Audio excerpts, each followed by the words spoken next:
News 18 India निरंतर समृद्ध बना रहे हैं। आप भी इनसे प्रेरणा लीजिए, कुछ अपना करने का प्रयास करिए, आपको बहुत संतोष का अनुभव होगा। मेरे प्यारे देशवासियों, 2 दिन पहले मैं वाराणसी में था और वहां मैंने एक बहुत ही शानदार फोटो प्रदर्शनी देखी। काशी और आसपास के युवाओं ने कैमरे पर जो मोमेंट कैप्चर किए हैं वो अद्भुत है। इसमें काफी फोटोग्राफ्स ऐसी हैं जो मोबाइल कैमरे से खींची गई थी। वाकई आज जिसके पास मोबाइल है वो एक कंटेंट क्रिएटर बन गया है। लोगों को अपना हुनर और प्रतिभा दिखाने में सोशल मीडिया ने भी बहुत मदद की है। भारत के हमारे युवा साथी कंटेंट क्रिएशन के क्षेत्र में कमाल कर रहे हैं।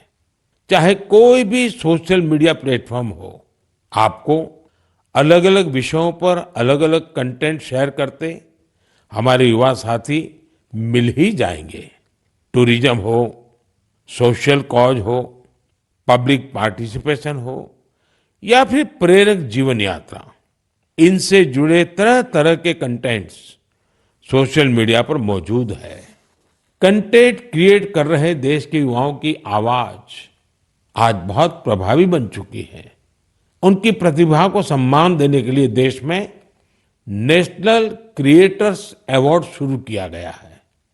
इसके तहत अलग अलग कैटेगरीज में उन चेंज मेकर्स को सम्मानित करने की तैयारी है जो सामाजिक परिवर्तन की प्रभावी आवाज बनने के लिए टेक्नोलॉजी का उपयोग कर रहे हैं। यह कॉन्टेस्ट माई गॉव पर चल रहा है और मैं कंटेंट क्रिएटर्स को इससे जुड़ने के लिए आग्रह करूंगा। आप भी अगर ऐसे इंटरेस्टिंग कंटेंट क्रिएटर्स को जानते हैं तो उन्हें नेशनल क्रिएटर्स अवार्ड के लिए जरूर नॉमिनेट करें। मेरे प्यारे देशवासियों, मुझे इस बात की खुशी है कि कुछ दिन पहले ही चुनाव आयोग ने एक और अभियान की शुरुआत की है, मेरा पहला वोट देश के लिए। इसके जरिए विशेष रूप से फर्स्ट टाइम वोटर्स से अधिक संख्या में मतदान करने का आग्रह किया गया है।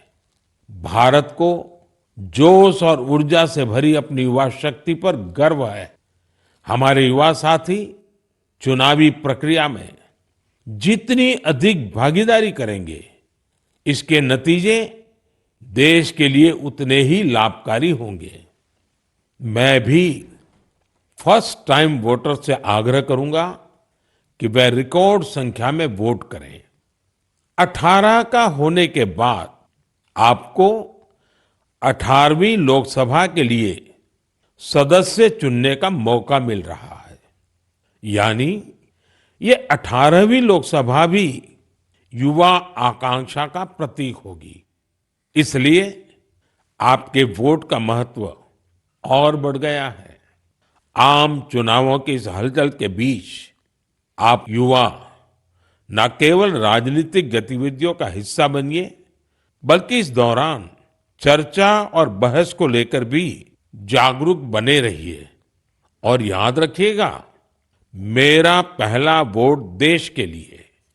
मैं देश के इन्फ्लुएंसर्स को भी आग्रह करूंगा, चाहे वो खेल जगत के हो, फिल्म जगत के हो, साहित्य जगत के हो, दूसरे प्रोफेशनल्स हो या हमारे इंस्टाग्राम और यूट्यूब के इन्फ्लुएंसर्स हो, वो भी इस अभियान में बढ़ चढ़कर हिस्सा लें और हमारे फर्स्ट टाइम वोटर्स को मोटिवेट करें।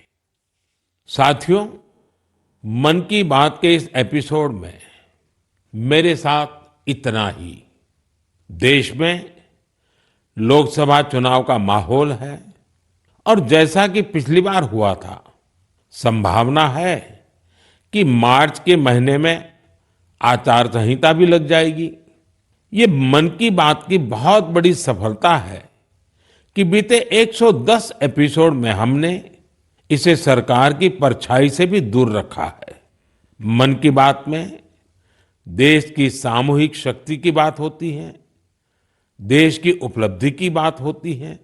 ये एक तरह से जनता का, जनता के लिए, जनता द्वारा तैयार होने वाला कार्यक्रम है। लेकिन फिर भी राजनीतिक मर्यादा का पालन करते हुए लोकसभा चुनाव के इन दिनों में अब अगले 3 महीने मन की बात का प्रसारण नहीं होगा। अब जब आपसे मन की बात में संवाद होगा तो वो मन की बात का 111वां एपिसोड होगा। अगली बार मन की बात की शुरुआत 111 के शुभ अंक से हो तो इससे अच्छा भला क्या होगा। लेकिन साथियों, आपको मेरा एक काम करते रहना है। मन की बात भले 3 महीने के लिए रुक रहा है, लेकिन देश की उपलब्धियां थोड़ी रुकेंगी। इसलिए आप मन की बात हैशटैग के साथ समाज की उपलब्धियों को, देश की उपलब्धियों को सोशल मीडिया पर डालते रहें। कुछ समय पहले एक युवा ने मुझे एक अच्छा सुझाव दिया था। सुझाव ये कि मन की बात के अब तक के एपिसोड में से छोटे छोटे वीडियो यूट्यूब शॉर्ट्स के रूप में शेयर करना चाहिए। इसलिए मैं मन की बात के श्रोताओं से आग्रह करूंगा कि ऐसे शॉर्ट्स को खूब शेयर करें। साथियों, जब अगली बार आपसे संवाद होगा तो फिर नई ऊर्जा, नई जानकारियों के साथ आपसे मिलूंगा।